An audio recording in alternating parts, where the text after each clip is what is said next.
ఈ సమయంలో ప్రార్థన చేసుకుని ఈ ప్రార్థన కూటాన్ని ప్రభునామంలో ప్రారంభించుకుందాం. ప్రార్థన. పరిశుద్ధుడుగా మా తండ్రి, సర్వాధికారిగా మా దేవ, నీకు వందనాలు స్తోత్రాలు చెల్లిస్తున్నాను తండ్రి.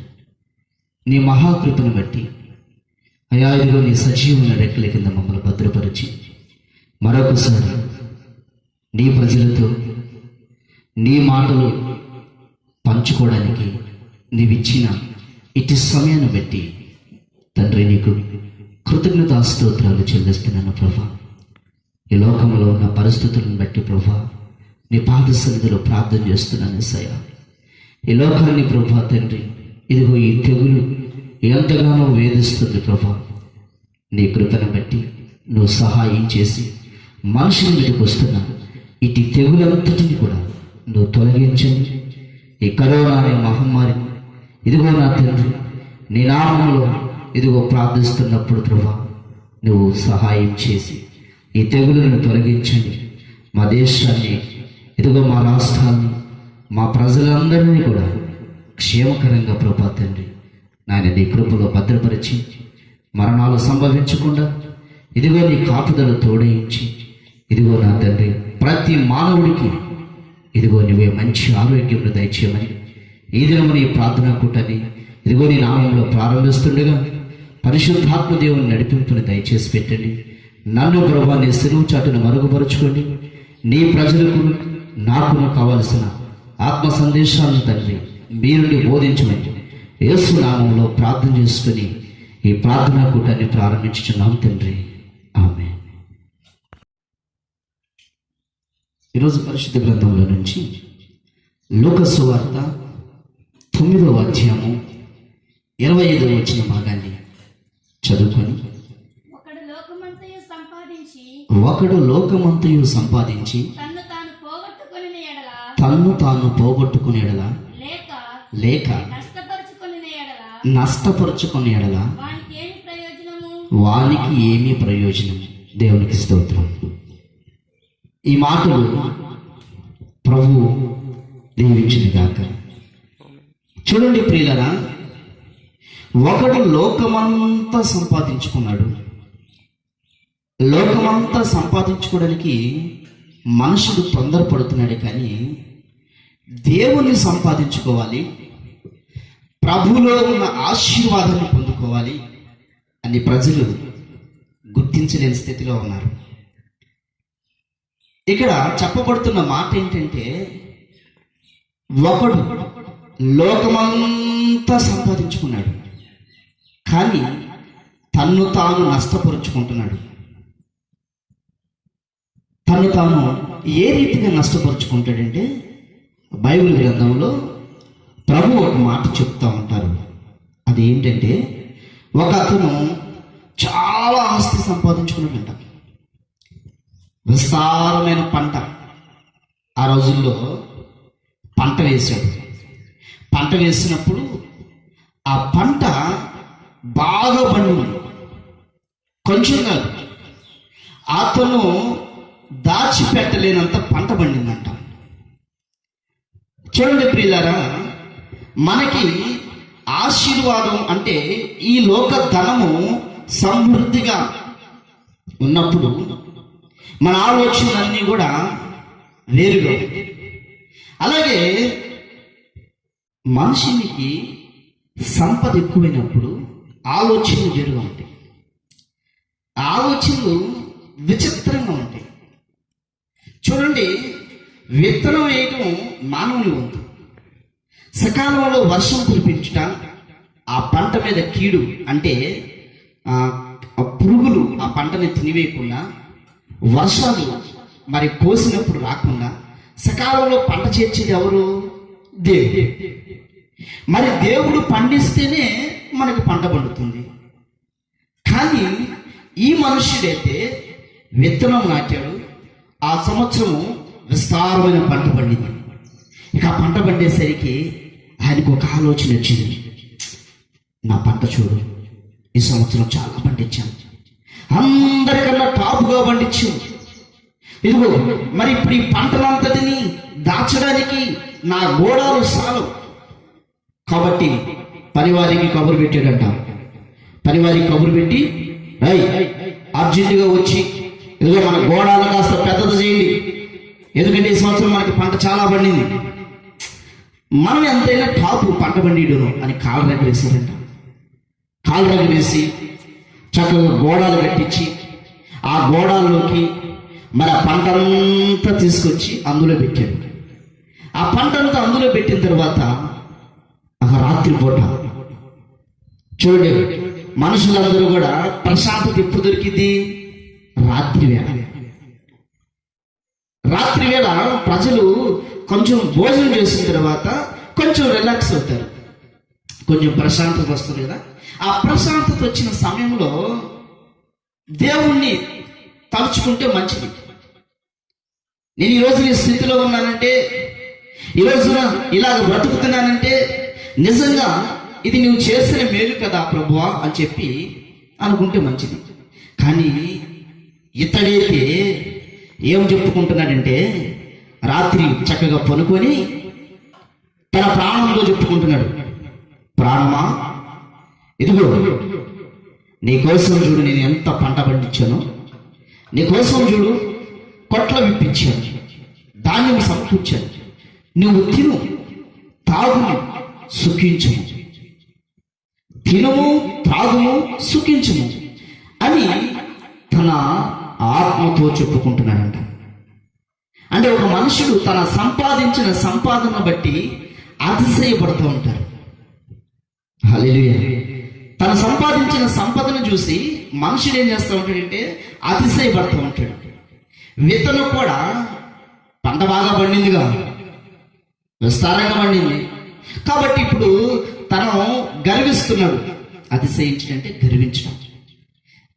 గర్వించి తన మనసులో అనుకుంటున్నాడు, నాకేంటి, ఏ ఆపదైనా రాని, రోగమే రాని, యాక్సిడెంటే రాని, ఇబ్బందులే రాని, వాళ్ళు గొడవకే రాని, అవసరమైతే ఏదైనా చేస్తాను, నాకేంటి సమృద్ధిగా ఉంటే అని తన మనస్సులో అనుకుంటున్నాడు.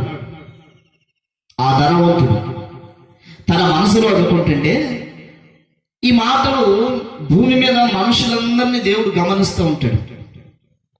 అంటే మనుషులు అనుకుంటూ ఉంటారు, నేను చేసే దేవునికి ఏం తెలుసు, దేవుడు నీకు తలంపు పుట్టక మునిపే నీ తలంపు ఎరిగి ఉన్నాడు. ఇతని తలంపు దేవుడు ఎరిగి ఉన్నాడు కాబట్టి ఆ రాత్రి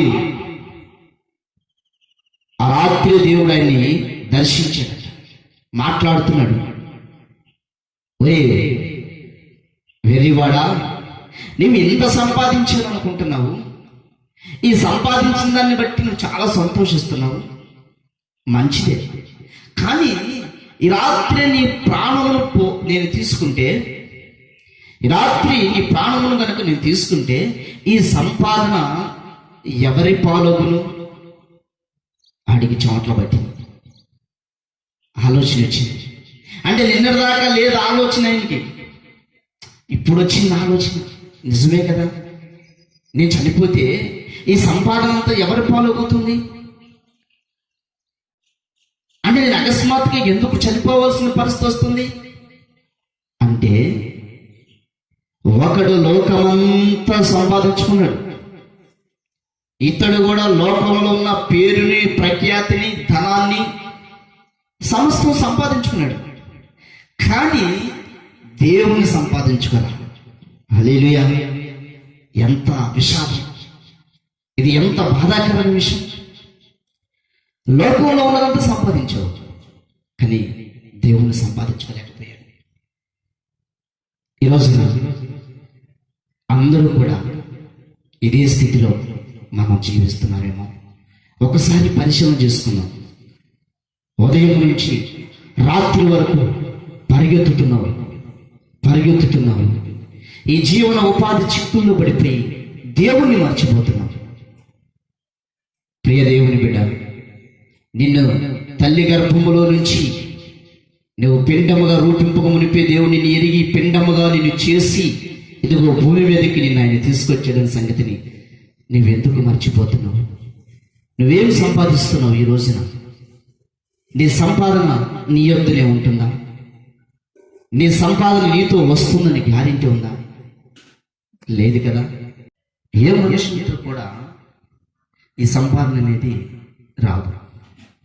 మరి ఈ భూమి మీద మనం సంపాదించగలిగేది ఏంటి అంటే మత్తయి సువార్త 6వ అధ్యాయము 19 నుంచి 22 వచనాలు చదువుకుంటే కొన్ని విషయాలు ఎక్కడ ఉంటాయి.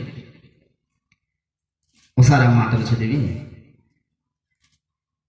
మత్తయి సువార్త 6వ అధ్యాయము 19వ వచనం. భూమి మీద మీ కొరకు ధనమును కూర్చుకొనవద్దు. ఇక్కడ చిమ్మటియు తుప్పును తినివేయును. దొంగలు కన్నమేసి దొంగిలిందురు. పరలోకమందు మీ కొరకు ధనం కూర్చుకొనుడి.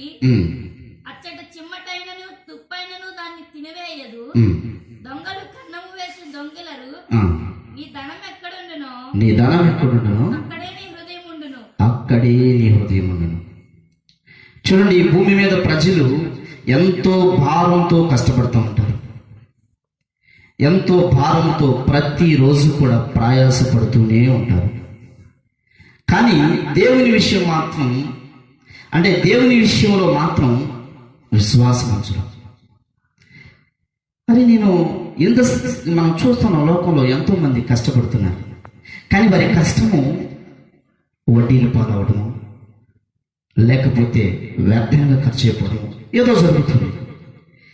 అసలు ఈ మనుషునికి ఇంత ప్రయాసపడుతున్నాడు, కానీ ఈ మనుషునికి నెమ్మది ఎందుకు లేదంటే ఈ మనుషుడు, దేవుని నమ్మిన మనుషుడు ఈ రోజున శ్రమ ఎందుకు పడుతున్నారంటే దేవుని యందు విశ్వాసం ఉంచరు. వారి కష్టం మీదే వారు ఆధారపడతారు. అందుకనే భూమి మీద ధనాన్ని సమకూర్చుకోవడం కోసం ప్రజలు నానాయాత్రలు పడిపోతూ ఉంటారు. సంపాదించుకోవాలి కాదని అంటున్నా. కానీ మొదట మనం సంపాదించాల్సింది ఏంటంటే ప్రభువును సంపాదించుకోవాలి. ప్రభుని మనం ఎప్పుడైతే సంపాదించుకుంటామో అప్పుడు మనకి ఇక ఇబ్బంది ఏముంటుంది. ఒక సందర్భంలో ఒక రాజుగారు తన దగ్గరున్న నమ్మకస్తులు రాజుతో కలిసి కొంతమంది పనివాడు సైనికులు యుద్ధంలో ఆయనతో నమ్మకం ఉండేవారు అనమాట.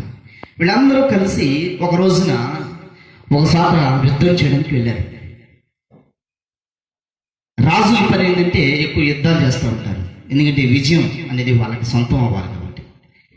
ఈ యుద్ధం చేయడానికి వెళ్ళినప్పుడు ఒక ప్రాంతంలోకి వెళ్ళారు, యుద్ధం చేశారు. యుద్ధం చేసినప్పుడు అక్కడ చాలా కొలసు ఉంది. యుద్ధం చేసిన తర్వాత ఓడిపోయిన వాళ్ళ దగ్గర నుంచి చాలా వాటికి ఆ సొమ్మునంతా కూడా ఇది తీసుకున్నారు. తీసుకున్న తర్వాత రాజుగారు అంటున్నాడు, రాజుగారు బాబాయ్ ఇట్లాంటి అన్నాడు. వచ్చారు. ఏంటి రాజా అన్నారంట. అదిగో మనం కొల్లగొట్టిన సొమ్ము అంతా అక్కడ ఉంది కాబట్టి మీరందరూ సమానంగా తీసుకున్నాను అన్నమాట. సమానంగా తీసుకోమన్నప్పుడు అందరూ ఆతృత తొందరపాటు గబా మొత్తం పోగు చేసుకున్నారంట. ఏంటి అనేది? ఈ లోకంలో ఉన్న ధనం. ఈ లోకంలో ఉన్న ధనం కాబట్టి ఎవరికైనా ఆశ ఉంటుంది కదా, డబ్బులు కనపడ్డప్పుడు. గబగబా అదంతా పోగు చేసుకున్నారు. పోగు చేసుకున్న తర్వాత ఒక అతను మాత్రం అలాగే నుంచున్నాడంట. రాజు అడుగుతున్నాడంట, ఏమి నాయనా, నేను ఇక్కడ ఉన్న ధనం మొత్తం మిమ్మల్ని తీసుకోమన్నాను కదా, మరి నీ తోటి వారందరూ తీసుకున్నారు కదా, మరి నువ్వెందుకు తీసుకోలేదు నాయనా అని అడిగినప్పుడు అతడు అంటున్నాడంట, రాజా ఈ ధనం నాకు వద్దయ్యా అన్నాడంట. ఎందుకని?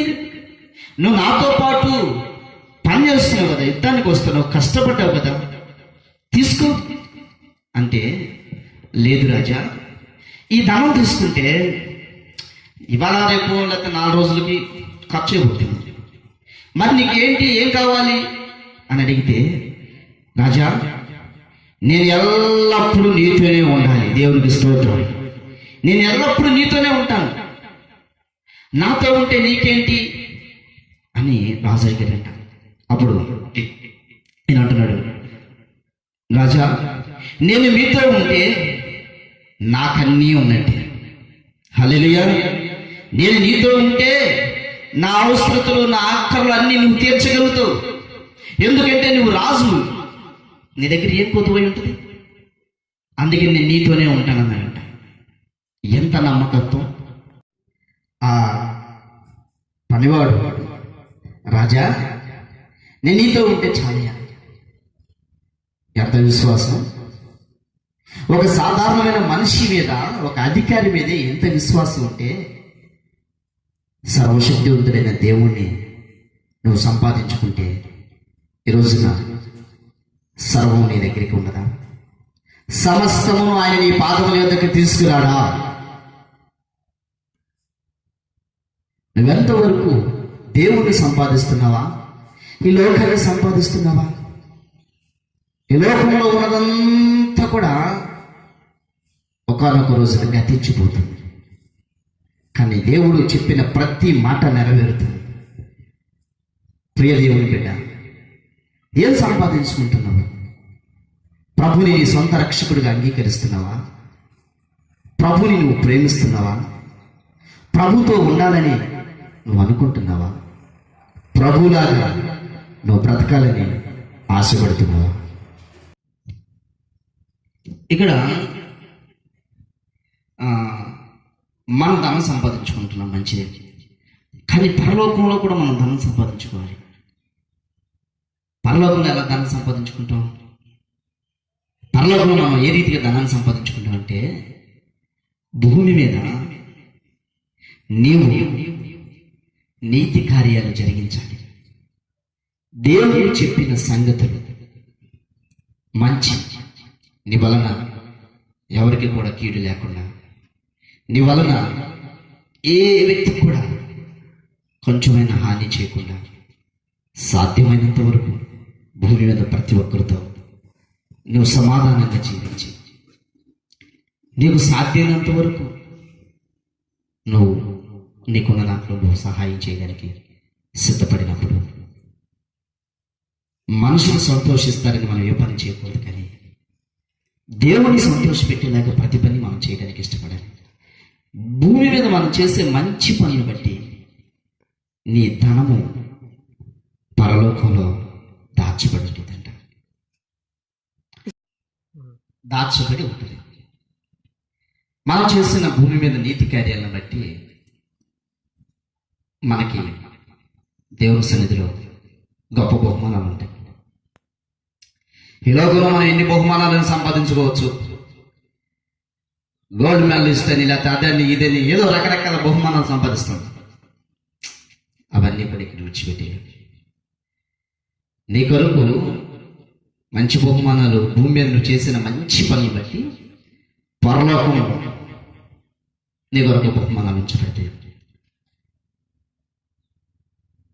ఇంకొక మాట మనం బైబిల్ గ్రంథంలో చదివినట్లయితే, కీర్తన గ్రంథము 118వ కీర్తన 8-9 వచనాలు ఒకసారి మనం చదువుకుంటే, మనుషులను నమ్ముకున్నట్టు కంటే యెహోవాను ఆశ్రయించుట మేలు, రాజును నమ్ముకున్నట్టు కంటే యెహోవాను ఆశ్రయించుట మేలు. దేవునికి స్తోత్రం. ఎవరు నమ్ముకోవాలి? మనుషుల్ని నమ్ముకోకూడదు. మనం ఎవరు నమ్మాలంటే దేవుని ఆశ్రయించాలి, దేవుని నమ్మాలి, ప్రభువుని నమ్మాలి. ప్రభువుని నమ్మితే ఆయన నీ జీవితంలోకి వస్తాడని నువ్వు ఆయన సంపాదించుకుంటావు. ఆయన అద్భుతాలు, మేలు నువ్వు అనుభవించగలుగుతావు. కొంతమంది దేవునితో ఉంటారు కానీ దేవుని సంపాదించరు. దేవునికి స్తోత్రం. కొంతమంది దేవునితోనే ఉంటారు కానీ దేవుని సంపాదించరు. ఎందుకు సంపాదించరంటే వాళ్ళ మనసు ఎక్కడ ఉంటుందంటే లోకం మీద ఉంటుంది. మందిరంలోనే ఉంటాడు, సేవకుడి దగ్గర నమ్మకంగానే ఉంటాడు, మంచి పరిచారకుడిగానే ఉంటాడు. కానీ దేవుణ్ణి సంపాదించుకోడు. ఒక ఆయన ఉన్నాడు. ఆయన ఎన్నో సంవత్సరాల నుంచి ఒక దైవజనుడి దగ్గర శిష్యుడిగా, నమ్మకస్తుడిగా శిష్యుడిగా చేస్తున్నాడు. అయితే ఆ సేవకుడి దగ్గర దేవుడు ఉన్నాడు. కానీ ఆ సేవకుడిని వెంబడించే అతని దగ్గర లోకం ఉంది. దేవుని సేవకుడితో దేవుని ఆత్మ ఉంది. కానీ దేవుని సేవకుడి దగ్గర ఉన్న పరిచారికుడితో లోకాత్మ ఉంది. ఒక ఆయనకి ఒక రోగం వచ్చింది. అది కుదరని రోగం. ఎన్నో మందులు వాడాడు, ఎంతో మంది దగ్గరికి వెళ్ళాడు, కానీ ప్రయోజనం లేదంట.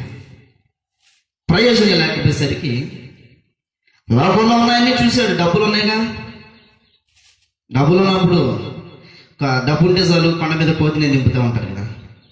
ఇతను కూడా మంచి డబ్బు ఉంది, కానీ జబ్బు పోవట్ల. డబ్బు ఉంది కానీ జబ్బు పోవట్ల. ఈ జబ్బు పోయేసరికి ఎట్లా నాకున్న జబ్బు పోతుంది అని టెన్షన్తో ఉన్నాడు. కానీ దేవుని దేవులాడు. పోతే పోయింది, ఉంటే ఉంది, చస్తే చచ్చాను అనుకున్నాడు. చాలామంది కొంతమంది అనుకుంటూ ఉంటారు. ఏమనుకుంటారంటే బ్రతికున్న కొద్ది రోజులకి ఇంతేనేమో అనుకుంటారు. కన్నా ప్రభు అంటున్నాడు, నేను నిన్ను స్వస్థపరచు యెహోవా అని నేనే. హల్లెలూయా. నేను నిన్ను స్వస్థపరచు యెహోవా అని నేనే అంటున్నాడు ఆయన. ఆ సంగతి నేను గమనించిన. సరే, ఎవరో చెప్పారు, వాళ్ళ ఇంట్లో పనిచేసే ఒక పని పిల్ల చెప్పింది, పలానా చోట పలానా సావుకుడు ఉన్నాడు, దేవుని ఆత్మ కలిగిన వాడు, దేవుణ్ణి సంపాదించుకున్నాడు, కాబట్టి నువ్వు అక్కడికి వెళితే బాగుపడతావని ఆ సమాచారం విని ఆ రోగాన్ని తగ్గించుకుందామని చెప్పి ఇక్కడికి వచ్చాడు. ఇదంతా చాలా వివరంలోకి వెళ్తే సమయం చాలా పడుతుంది. ఆ రోగాన్ని అది తొలగించుకుందామని వచ్చాడు. వచ్చి దైవజనుడి చేత నోటి మాటను తీసుకున్నాడు. ఇదిగోని వెళ్ళి ఆ నీటిలో మునుగు, 7 మార్లు మునుగు, నువ్వు బాగుపడతావు అని చెప్పి దేవుని దాసుడు చెప్పాడు. మరి దేవుని దాసుడు చెప్పినప్పుడు ఆ మాటకు లోబడ్డాడు. ఇతనికి దేవుడు తెలీదు, కానీ ఇప్పుడు దేవుడికి లోబడ్డాడు.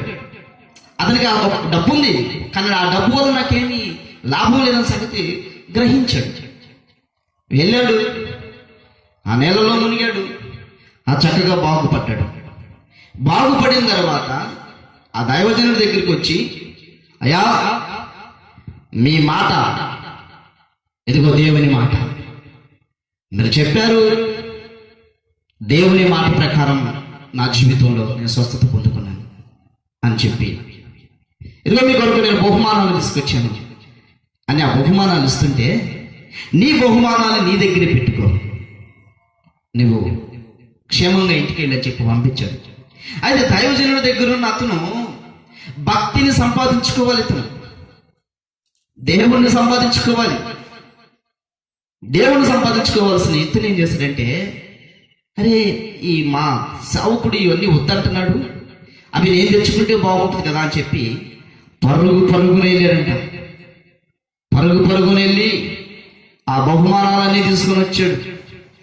తీసుకొని వచ్చి చక్కగా దాచి పెట్టుకున్నాడు. సావుకుడు అంటున్నాడు, గ్యాసీ, నువ్వు ఎక్కడికి వెళ్ళావు అంటే, నేను ఎక్కడికి వెళ్ళలేదు, నేను ఇక్కడే ఉన్నానన్నప్పుడు ఆ సేవకుడు ఎలీషా అంటున్నాడు, నీవు ఎక్కడికి వెళితూ అక్కడికి నా మనసు రాలేదా? నీ వెళ్ళి ఆ దుస్తులని, ఆ వెండిని తెచ్చుకున్నావు కదా, ఇదిగో ఇది సమయమా? ద్రాక్ష తోటలను సంపాదించుకోవడానికి, ఇదిగో పొలాలు సంపాదించుకోవడానికి ఇది సమయమా? దేవుని సంపాదించుకోవలసిన నీవు, దేవుని కృపను సంపాదించుకోవలసిన నీవు ఈ లోకాన్ని ఎందుకు సంపాదించుకున్నావు?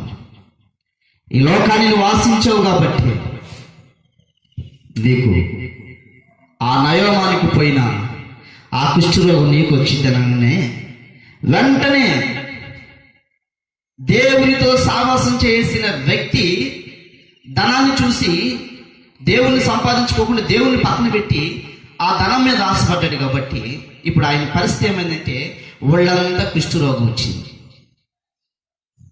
ఒకళ్ళు వదిలేసింది ఇతను మళ్ళా తగిలించుకున్నాడు అనమాట. వాళ్ళు వదిలేశారు, ఆ పాపర్వత శాప జీవితాన్ని వాళ్ళు నీళ్ళలో విడిచిపెట్టారు. కానీ ఈయన ఏం తెచ్చుకున్నాడు? రాగాను. ఎందుకు తెచ్చుకున్నాడంటే ఇతడు దేవుణ్ణి సంపాదించుకున్నా, దేవుణ్ణి సంపాదించుకోకుండా లోకాన్ని సంపాదించుకున్నాడు. ప్రియ దేవుని బిడ్డలారా, లోకాన్ని సంపాదించుకుంటే మనకి నష్టం. ఒకడు లోకమంతా సంపాదించి వాని ప్రాణమును నష్టపరుచుకుంటే వానికేమి లాభం? చూడండి, ఎలీషా దగ్గర ఉన్న గ్యాస్ ఎంత భక్తి చేయాల్సిన అతను, పరలోకంలో ధనాన్ని దాచిపెట్టాలి అతను. కానీ భూమి మీద ఉన్న ధనాన్ని చూసి చాలా ఇష్టపడిపోయాడు. దాన్ని బట్టే శాపమైన శపితమైన జీవితాన్ని అనుభవించాడు. ఒకవేళ బహుశా గ్యాస్ దేవుని శక్తిని గుర్తెరగల. ఈ రోజున చాలా మంది కూడా దేవుని శక్తిని గుర్తెరగటం.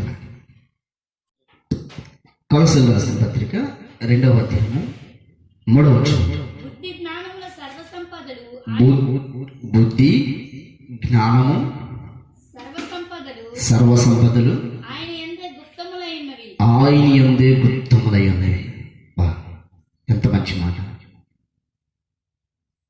ఈ మాట తెలియట్లేదు చాలా మంది ప్రజలకి. బుద్ధియు జ్ఞానం సర్వ సంపదలు దేవుని వశంలో ఉన్నాయి.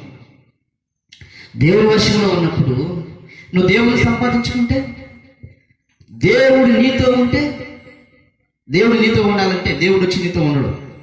నీవు వెళ్ళి ఆయన పాదాలు పట్టుకోవాలి. నీవు వెళ్ళి ఆయన పాదాలు పట్టుకోవాలి. చూడండి, మన జీవితంలో మనకి ఏదైనా ఒకటి వస్తువు కావాలి, ఒక అప్పు కావాలి, అప్పుడు వచ్చి మన ఇంటికి ఎవరుగా మనమే వెళ్తాం, అక్కడ అడుగుతాం. లోకంలో అశాశ్వతమైన వాటి కోసం పరుగులెత్తుతున్నామే, కానీ శాశ్వతంగా నిన్ను దీవించే దేవుని యొద్ద నువ్వు నిలకడగా ఎందుకు ఉండలేకపోతున్నావు? నిలవరమైన నీడ లేకుండా జీవించాల్సిన పరిస్థితులు ఎందుకు వస్తున్నాయంటే దేవుని యొద్ద నిలకడగా మనం జీవించలేకపోవడం వలన.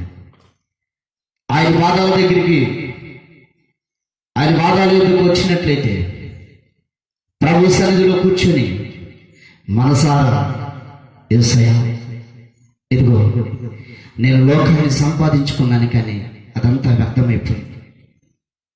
ఎన్నో సంపాదించాను, కానీ నాకు శాంతి లేదు, నాకు నెమ్మది లేదు. కాబట్టి నా సంపాదన కానీ, నా పేరు ప్రఖ్యాతలు కానీ అవేవి నన్ను కాపాడలేకపోతున్నాయి. దయచేసి ఇది నాకున్న పేరు ప్రఖ్యాతలు ఇవన్నీ కూడా ఇక్కడ విడిచిపెట్టి వెళ్ళే ఈ భూమి మీద బ్రతికినంతకాలం నాకు నెమ్మది కావాలి సయ్య. నా ధనం నన్ను కాపాడతలేదు, నా పేరు, నా ప్రఖ్యాతలు అవేవి కూడా నన్ను రక్షించలేవు. కానీ నిజమైన రక్షణ, నిజమైన శాంతి నీ యొద్ద ఉంది. కాబట్టి ఈ రోజున నేను నిన్ను సంపాదించుకుంటాను ప్రభు. లోకంలో వాటిని సంపాదించుకుంటా, ఇదిగో నేను నిన్ను సంపాదించుకుంటాను అని నువ్వు ఆయన పాదాల ఎదుకు వస్తే ఆయన నీ జీవితానికి వెలుగు ఇవ్వాలని ఆశపడుతున్నాడు. ఆయన నీ ప్రాణానికి నెమ్మదినివ్వాలని, నీకు సంతోషాన్ని ఇవ్వాలని, నీ కోసమే కలువరి శిలువలో ప్రాణం పెట్టి ఉన్నాడు. కాబట్టి ఆయన యందు నమ్మిక ఉంచు, ఆయన యందు నీ విశ్వాసం ఉంచు. ప్రభు నీ జీవితంలో గొప్ప కార్యం చేస్తాడు. తల ఉంచేటట్టు ప్రార్థన చేసుకున్నాం. మహాపురుషుడు మా తండ్రి, సర్వాధికారకు మా యేసయ్య, ఒకడు ఈ లోకంలో ఉన్నదాంతో సంపాదించుకొని వారి ప్రాణములకు నష్టం చేసుకున్నారన్నా వానికి ఏమి లాభమని, ఇదిగో నువ్వు మాట్లాడిన మాటలను బట్టి నీకు స్తోత్రాలు. ఈరోజున లోకంలో ఎంతోమంది నిన్ను సంపాదించుకోలేకపోతున్నారు. అయినా నీ వంటిలో ప్రయాసపడుతున్న సమస్త జనులరా నా యొద్దకు రండి, నేను మీకు విశ్రాంతినిస్తాను. నన్ను మాట్లాడుతున్న దేవుడు తండ్రి, నీ పాద పద్మాలపైన చేరి ఉన్న ప్రజలందరినీ కూడా జ్ఞాపకం చేస్తుంది. మా దేశానికి నెమ్మదిని దయచేయండి. మా ప్రజలు నలిగిపోతున్నారయ్యా. సమస్యల వలయము చేత నెమ్మది లేకుండా ఎంతో మంది ప్రజలు నశించిపోతుండగా సమస్త మానవాళికి ఇదిగో నీ దీర్ఘశాంతాన్ని దయచేయండి. గాజీ వంటి మనసులో నుంచి ప్రజలను విడిపించి ఇదిగో నా తండ్రి, నీతిని అనుసరించి నీ మార్గంలో ప్రతి ఒక్కరు నడిపించి ఈ దినము నుండి నిన్ను కలిగి జీవించే కృపని ప్రతి ఒక్కరికి దయచేయమని యేసు నామమున ప్రార్థిస్తున్నాము తండ్రి.